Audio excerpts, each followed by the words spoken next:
உறவுகள் அனைவருக்கும் அன்பு வணக்கம். எல்லோரும் நலமாக இருக்க நினைக்கின்றேன். எல்லோரும் நலமாக இருக்க வேண்டும் என்று இல்லாமல் இறைவனை பிரார்த்தித்தவனாக வடமை போன்ற ஒரு குரலை காணொலி வடிவிலே பதிவிட்டு வருகின்றேன். அந்த வகையில் இன்று நாங்கள் காண்க இருக்கின்ற குரல் 1330 குரலிலே 355வது குரலாக அமைய இருக்கின்றது. நல்லொரு குரலாகவும் நல்லொரு உரைகளாகவும் அமைய பெற்றிருக்கின்றது.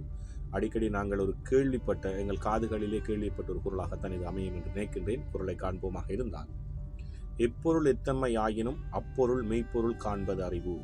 எப்பொருள் எத்தன்மை ஆயினும் அப்பொருள் மெய்ப்பொருள் காண்பது அறிவு என்பதாக அமைந்திருக்கின்றது. இதற்கான முதலாவது உரையை நாங்கள் பார்ப்போமாக இருந்தால், எப்பொருள் எத்தன்மையானதாய் தோன்றினாலும் அத்தோற்றத்தை மட்டும் கண்டு அதிலே மயங்காமல் அப்பொருளுடைய உண்மையான இயல்பை அறிவதே மெய்யுணர்வு. ஏதாவது ஒன்றை நாங்கள் எடுத்துக்கொண்டால், ஒரு நபராக இருக்கட்டும், ஒரு பொருளாக இருக்கட்டும், அதை எடுத்தவனை ஏற்றுக்கொள்வதை நிராகரிப்பதை விட அதனுடைய உள் ஆழங்களை சென்று உண்மைத்தன்மையை அறிந்து அதை ஏற்றுக்கொள்ள நிராகரிப்பது, அதை உண்மையை அறிவதுதான் மெய்யுணர்வு. அதைத்தான் முதலாவது உரை அழகாக சொல்லியிருக்கின்றது. அதே போன்றுதான் கலைஞர் அவர்களும் இந்த இப்பொருள் எத்தன்மை ஆயினும் அப்பொருள் மெய்ப்பொருள் காண்பது அறிவு என்ற குரலுக்காக சுருக்கமான ஒரு உரையை தந்திருக்கின்றார்கள். அதை பார்ப்போமாக இருந்தால், வெளித்தோற்றத்தை பார்த்து ஏமாந்து விடாமல் அது பற்றி உண்மையான உணர்வை, அதாவது உண்மையை உணர்வதுதான் அறிவுடைமையாகும். அதாவது வெளித்தோற்றத்தை பார்த்து ஏமாந்து விடாமல் அது பற்றிய உண்மையை உணர்வதுதான் அறிவுடைமை என்பதாக கலைஞருடைய உரையாளராக சொல்லியிருக்கின்றது. அதாவது நாங்கள் எங்களுடைய கிராமங்களிலே சொல்வார்கள், யாரோ ஒருவரை பார்த்தால் வெளியிலே பார்த்து இடை போடக்கூடாது, அது பழகி பார்த்தால் தான் தெரியும் என்று சொல்வார்கள். உண்மையும் அதுதான். ஏதாவது ஒன்றை நாங்கள் ஏற்றுக்கொள்வதோ நிராகரிப்பதோ அல்லது நாங்கள் அதிலே விருப்பம் கொள்வதோ அது மீது பற்றுக்கொள்வது இவ்வாறாக இருக்க வேண்டுமாக அதனுடைய உண்மைத்தன்மை, அதனுடைய உள்ளாழங்களை சகலதையும் அறிந்ததன் பிற்பாடுதான் நாங்கள் அதை ஏற்றுக்கொள்வோம். அதைத்தான் மெய்யுணர்வு, அதை உண்மையை அறிந்து ஆராய்ந்து அலசுவதைத்தான் அந்த மெய்யுணர்வு என்று சொல்லப்படுவதாக கலைஞருடைய உரையும் அழகாக சொல்லியிருக்கின்றது.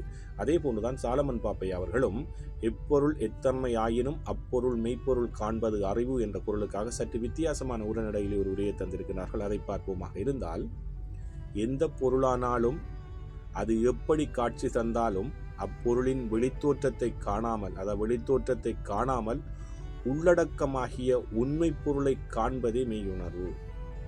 எப்பொருளானாலும் அது எப்படி காட்சி தந்தாலும் அப்பொருளின் வெளித்தோற்றத்தை காணாமல் உள்ளடக்கமாகிய உண்மை பொருளை காண்பதே மெய்யுணர்வு.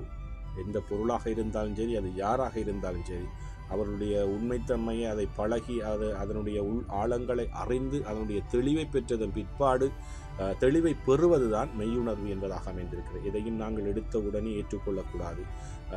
ஆலம்பழம் போல் என்று சொல்வார்கள், வெளியே வடிவாக இருக்கும் உள்ளே புழு இருக்கும் என்று சொல்லி. மற்ற இன்னும் ஒருவதையும் சொல்லுவாங்க, காதால் கேட்பதும் போய் கண்ணால் பார்ப்பதும் போய் தீர விசாரிப்பதே உண்மை என்றும் சொல்லுவார்கள். உண்மையும் அதுதான்.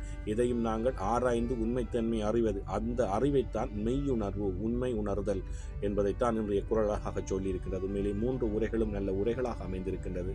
நாங்களும் எங்களுடைய வாழ்க்கையிலே பல இடங்களிலே பல தவறுகளை செய்திருப்போம். எதையும் திடீரென்றமாக ஏற்றுக்கொண்டிருப்போம். சிலதை நாங்கள் நல்லவற்றை நாங்கள் தட்டி கழித்திருப்போம். ஆகவே எதையும் நாங்கள் பகிர்ந்து உணர்ந்து உண்மை அறிந்து எல்லா செயற்பாடுகளிலும் நல்ல முன்னேற்றங்களை நாங்கள் காண வேண்டும். எங்களுடைய மெய்யுணர்வை நாங்கள் பயன்படுத்த வேண்டும். அதைத்தான் இந்த குரல் எங்களுக்கு சொல்லி இருக்கின்றது.